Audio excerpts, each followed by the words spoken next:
Well, the floor is open to questions, and I will collect several, and I will start here in the first row, please. And would you please also say your name in order for Usha to... Yeah, thank you. Mario Holzner, Vienna Institute for International Economic Studies. I have a question to Isabella Weber.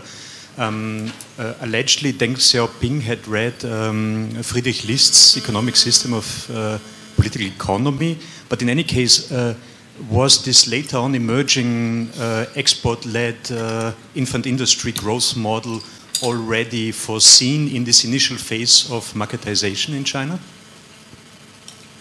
Okay, thank you. Then we have very much in the back, Andrea Roventini. Yes, this is Andrea Roventini. My question is related indeed, because I saw that what was missing a little bit in the presentation was that it's not just about price, but it's also about technology development, and in particular about industrial policy. And this my mind came back to the work of List, and especially given that you were talking about the possible ecological transition, it's very interesting now how China is managing industrial policy to be at the frontier of the new technology related to green energy, for instance, solar panel, electric cars, and so on. And so it's exploiting this situation as an opportunity, while other countries, for instance, Italy, are not really exploiting this situation. Thank you. Then over there first, and then the second one. A question, okay, my name is Max Hauser. A question for Ms. Natarajan. I was wondering, like, this is a question I grapple with a lot. In order to like support the movement towards environmental justice, what is the role that can be played by academics and activists in the global north to help activists and voices from the global south the most? Yeah, that's my question. Thank you. And then I collect the final one, and then we should go for a set of answers by our panelists. Okay, this is also for Ms. Natarajan.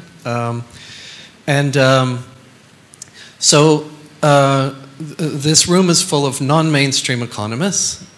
Mainstream economists have a particular approach to ethics, mainstream, that's based on utility calculus and the Pareto rule. As I understand it, law tends to focus on rights, generally, and the last major kind of ethical system is based on duty. And it seems to me that much of what in the environmental justice movement, what is being asked for is a duty-based action by those who are responsible. And I'm just wondering to what extent the clause in the Rio Conference Agreement and UNFCCC about historical responsibility and current capacity forms a legal basis that we as economists might be able to focus on. Thank you. Okay, thank you very much. I think we should do the answers in reverse order, and I would like to start with Usha. Sure, thank you. Both fantastic questions. I'm actually going to answer them in reverse order as well. I'll start with the principle of common but differentiated responsibilities that emerged from the Rio Summit, which is the principle of environmental law now. It's just that it's been very much diluted by the legal development since, particularly the Paris Agreement. So the Kyoto Protocol had what you asked for. It actually had a very clear legal basis that economists could use because it created two annexes, Annex 1 countries and Annex 2 countries, one which would have to do most of the work and the other which would still have to do work, but less. So what you just talked about. But of course the US was not happy with that, and Paris has moved away from that system of Annex 1 and Annex 2. So now it has, I mean, it is still a principle of environmental law, but it doesn't provide the clear framework that you asked for. And that is a huge problem, which is why I really liked your question, and thank you for asking it. In terms of duty-based, if environmental justice is duty-based, I think I emphasize that a lot in my talk, but I don't know if all environmental justice scholars would necessarily do that. I think our problem with the rights-based approach is that we do feel that the understanding of human rights that the mainstream uses is not particularly conducive to the approach of many cultures in the global south to human relations. We don't go through life thinking about the rights that everyone is entitled to. So we haven't, and in any case, the human rights framework has not helped us with the issues that we've had. So I have turned to something that is more about responsibilities and duties, but I think there's a variety of, there is a diversity of legal traditions that can be drawn on, some of which may be more or less useful. The other question about what academics can do to help activists in the global south, what academics in the global north can do to help activists in the global south. Well, this is something I think about every day. I am sort of from all over the place. And what I try to do is I'm an academic, give scholarships to people from the south, try and hire people from the south, translate their works, translate our works so that they can read it and understand it and participate in the conversation. Advocate for the inclusion of voices in international fora, which I'm lucky enough to speak English and French and participate in these things, but most people who look like me can't do that. So, just essentially lift people up, but not in a way that speaks for them, but that gives them room to speak, which is quite hard for academics to do, especially lawyers, because we tend to be very hubristic people. One of the things we have to learn to do is to do exactly that. If we want to help, we do have to learn to sort of shut up, basically. So, and let others talk. So with that, I would, of course, do so. Thank you very much for that clear statement. Antoine, there was no direct question to you, but I think you could also comment on the discussion.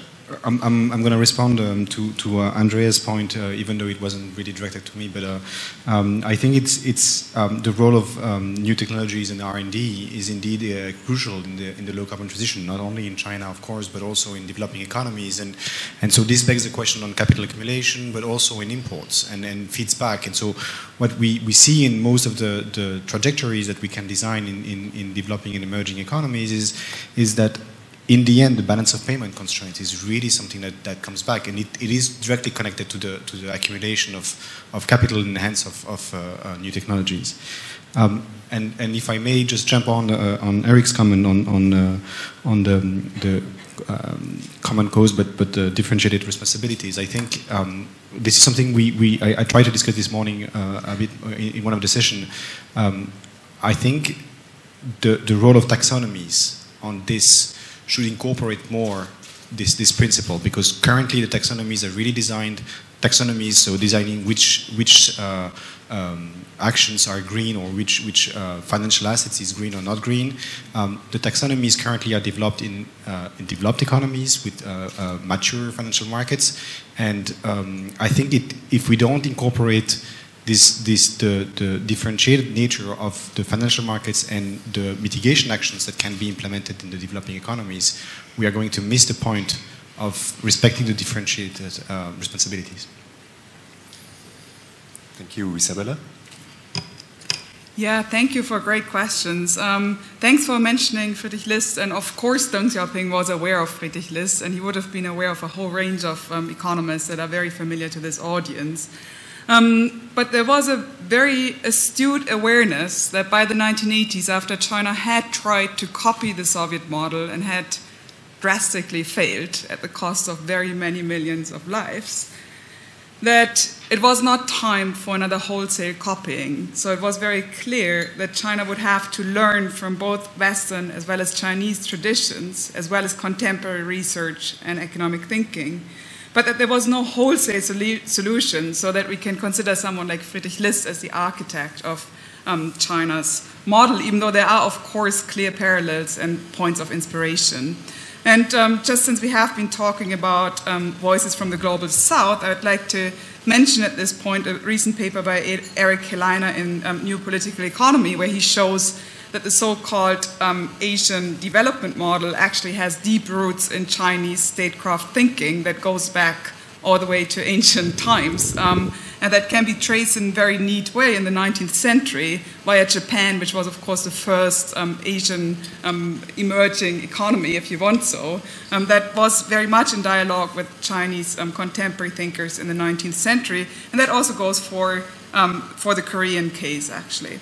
So in that sense, the idea that there's development thinking that comes from Europe and then simply lands in Asia and then somehow kicks off an Asian development model is certainly not sufficient to explain what has happened.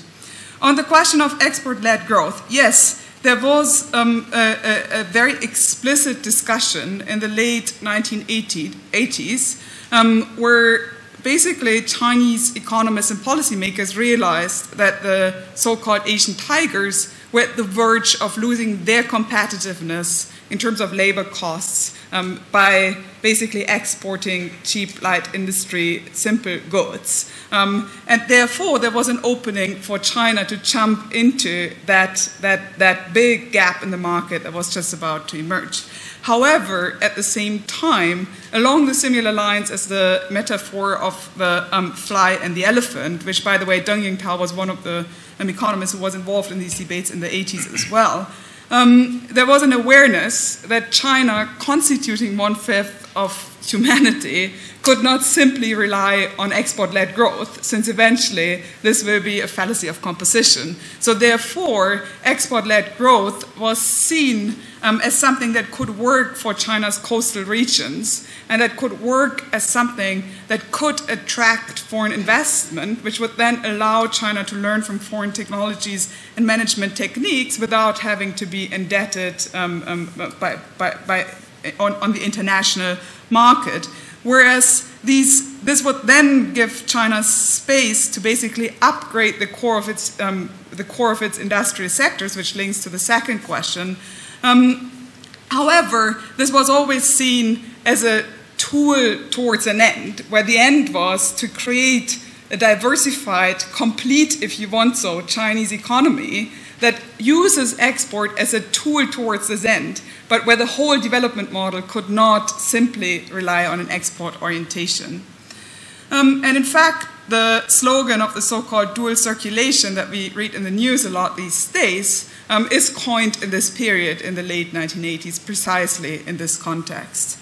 Now to the question of industrial policy and AI. I think we can think of this as AI basically being the tip of an iceberg of a very long and complicated process of economic system reform in China, where there was ultimately a thinking that prevailed that suggested that China really had to think about this in terms of economic system reform, and it had to lay the foundations to eventually be able to reach the technological frontiers. 5G Huawei is possibly the first case where a country that previously was subject to imperialist domination has generated a company that is at the very forefront of a cutting-edge technology. So in that sense, this is an enormously dramatic moment in economic history. Now, did then industrial policy not play a role in China? Of course it did play a role, but as Barry Norton has been pointing out in his recent book, it only became a central concern surprisingly recently, since first you had to lay the foundations, you had to recreate the relationships between the state and the market. And what was at the core of the debate that I've tried to present here was really whether or not to risk breaking the backbone of the old industrial system, which would have taken away the foundation for any kind of AI or Huawei 5Gs or whatever, whatever area you want to focus on. Thank you very much. Okay, thanks a lot for your answers. I would collect a second round of questions, if there are still some from the floor. So, yeah, here in the first row. And then over there in the back. Gregor Semeniuk, UMass Amherst. Thank you very much to all three very interesting talks. My question is perhaps both for Usha and Isabella. It's interesting that all the big models that explain what has to be done to mitigate climate change are run in the global north, and also that these countries, people from these countries, not least because they have bigger diplomatic missions and so on, very much dominate the agenda of what has to be done to mitigate climate change. There's some talk about 100 billion annually flowing from rich to not so rich countries, which is debated whether it actually is a net flow or not. And my question is, how would you evaluate this situation that the countries that caused all of this are now actually explaining the countries that caused less of the dilemma, at least in the climate dimension, that they're sort of telling them what to do? You know, there's also China and India are now kind of the bad countries because they're not doing enough to shut down the coal power plants. How to evaluate this from an environmental justice perspective? And also, Isabella, isn't there a certain parallel with China rejecting or not the advice from the West about what to do in the 80s? Are we at a similar moment now? Thank you. Hi, thank you. Antoine Montserrat from Paris. Just a quick remark, if there are women who want to speak, they are welcome. One quick question to Antoine. You mentioned that biodiversity may be a misleading concept, maybe, or like that. Beware of the magical thinking with biodiversity. What do you think of bioquantity, or the fact that the mass of species is also important, not only the number of them? One question to Isabella Weber. You finished your presentation with the idea that because global warming and environmental issues are global problems, they should be treated with international cooperation. To me, it's really not an obvious link, and it's not the only way forward to cooperate and to wait kind of until everyone is agreeing, because it might never happen. And why not starting with the countries that are ready to start, and then the others, some others will follow. And a quick question to Usha Natarajan. Does the environmental justice movement have a strategy to change very massively this state of things? Because you talked about solidarity, but I didn't really understand how you imagine that it could work. Unfortunately, I don't believe in solidarity from the US or Europeans willingly stopping to consume, to overconsume, and letting you have your nice life. It's not happening. Thank you. So I would collect one final question if there is one from the floor, and I would very much encourage another one. Over there. Okay. Thank you. Ryan Woodgate, Berlin School of Economics and Law. My question is for Isabella Weber, and it's quite a straightforward question. Many people or many scholars have highlighted the role of the special economic zones in China as part of the vast, rapid pace of growth. And I just thought I'd ask for your opinion on what you think, how important these special economic zones were. Thank you. Okay, so and with that I would like to close the list, and I would like to now go in reverse order again. So Isabella, would you please start? Is this on now or off? On? Off? It's on. It's on, okay. Yeah, thank you for great questions. I'll take the first question as basically asking how to deal with foreign economic expertise from the perspective of a developing country. I think this goes back to the first part of my answer earlier, where I think that what we can learn from the Chinese experience is the attitude of consulting a very wide variety of voices, and instead of taking them at face value and seeing this as the advice that one has to follow, to carefully evaluate them and to take these pieces of economic expertise on your own terms, which requires a lot of building up of local economic expertise. In terms of a more direct connection between shock therapy and what we are seeing in terms of the challenges and the policy responses to the socio-ecological transitions, if we want so, I'd like to just highlight that I've started a collaboration with Daniela Gabor, who has also worked on the Romanian transition, which was actually her PhD.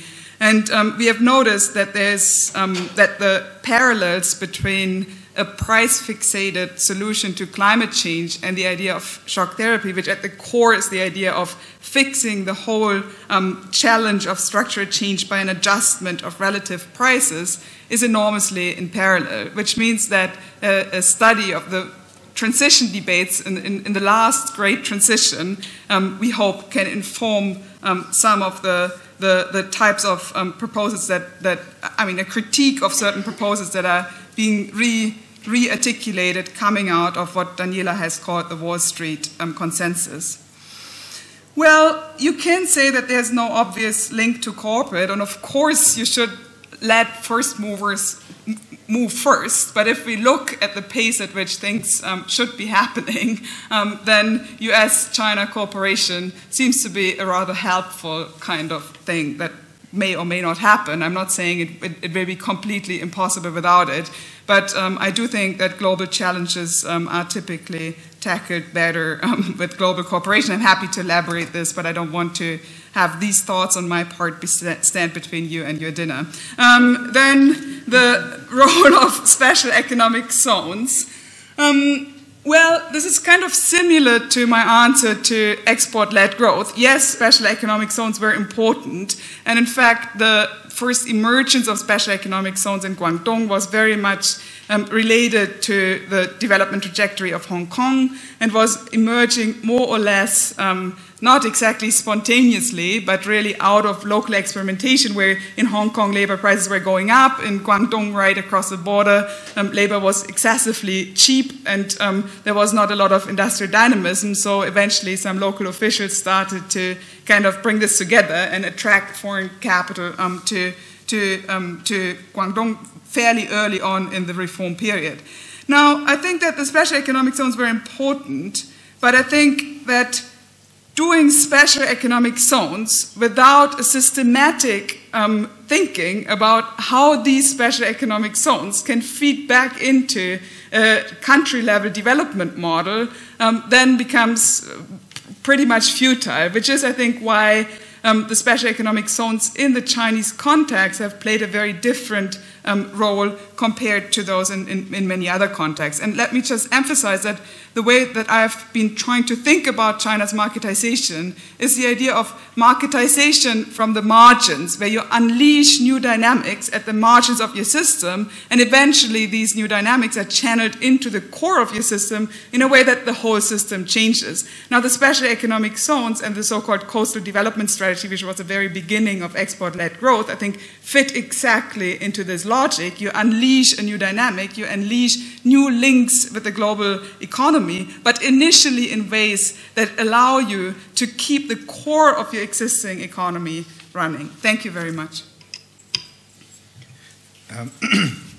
Thank you, Antoine, for the question on biodiversity. So why do I think that there is a risk of using magical thinking in biodiversity? I think there's two examples that we can mention. The first one is because biodiversity is really multidimensional, it might be easy to just select one and say you fixed it. And for example, reforestation in Europe has been done with using one type of tree, and so you say, hey, this is done. The second one is because there's a lot of issues about measuring biodiversity because of data, because of methodology, because of proxies, because of geography, and so on and so forth, there is a risk of trying to simplify and to again incorporate them in models or in indicators. And I think this is extremely risky because it sets the path. When you start doing this, then it sets the path and you might go in the wrong direction, and it is extremely difficult to redirect it towards something more important. So I think this is why it's really important now to talk about methodologies and framework, so that at least we know that even if we don't have the correct measures or the correct indicators, at least we are going to incorporate them in a framework where we know the direction. And so I think this is really important. Thank you. So, Usha? Hi. So, again, both great questions. So, who decides what is to be done, and does the global South have to listen to the global North telling it how to fix these problems? Well, I think one of the reasons why environmental justice advocates insist that indicators and monitoring and goals should focus on the North is precisely because of the question that you've asked. That if we're going to have sustainable development goals, let's not just have one or two goals focus on the North. If it's about sustainable development, most of them have to focus there, because that's where the change is to happen. Those are the people whose indicators need to be identified and monitored and all of that. So that's one way to answer that question. I think the more challenging thing is that if we do look at ideas that are coming from the South, that's really quite challenging too, because we definitely can't romanticize what post-colonial states have done. It's been pretty horrific, both environmentally and socially, in many countries. And I think that, and those who are trying to make a difference are struggling with how to do this. So we had, I think, Vice Minister for Environment in China maybe a few years ago talking about the idea of an ecological civilization. So we see these efforts to create and mobilize ideas for change that are, of course, in flux. They're not purely Chinese, whatever that means. They're ideas that people are saying for particular reasons, often very good reasons, but then what do you fill that with? I mean, China has so many rich traditions of environmentalism. Confucianism looks very different from Taoism and so many other traditions. So what do we then bring from our local ideas? And in India, I mean, there are really, really downsides, dark sides to this as well, where in India, a lot of environmentalist ideas are captured by the Hindu nationalists to then, promote really quite dangerous types of environmental, very fascist thinking about how to deal with environmental problems. So, I mean, it's not to say that everything that comes from the South is a great idea either. It's just that we know that certain ideas haven't worked. So it does help to bring more voices in to conversation to decide, because we can't use ideas from the past. We need something that works today. And the only way to get that is to allow more people to talk about it. In terms of solidarity not coming from the global North, well, there's nothing. I think that you're right that it's futile to look for solidarity from the elites in the North or the South. But certainly we do know that there has been historically alliances between, the most well-known ones are things like when, cotton growers in India were in solidarity with mill workers in Liverpool because what they were experiencing was quite similar in terms of oppression by the British elites.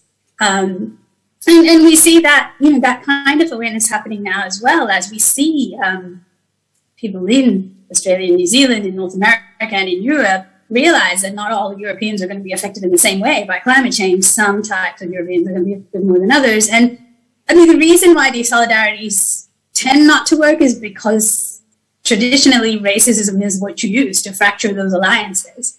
But I think that environmental change is also a reason to overcome those boundaries, and that that is changing, and we see that in transnational movements on environment now, particularly amongst indigenous people everywhere and amongst small farmers everywhere. So you're right, but I don't think it's totally hopeless. So I'll stop there.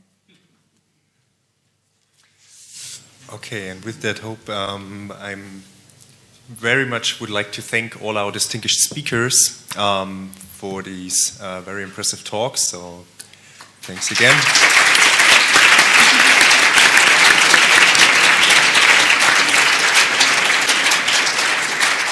And Isabella was already pointing to our next point on the program, which will be our dinner. And it's a pity that Usha, you cannot, enjoy the hospitality of the Böckler Foundation and the conference hotel this time.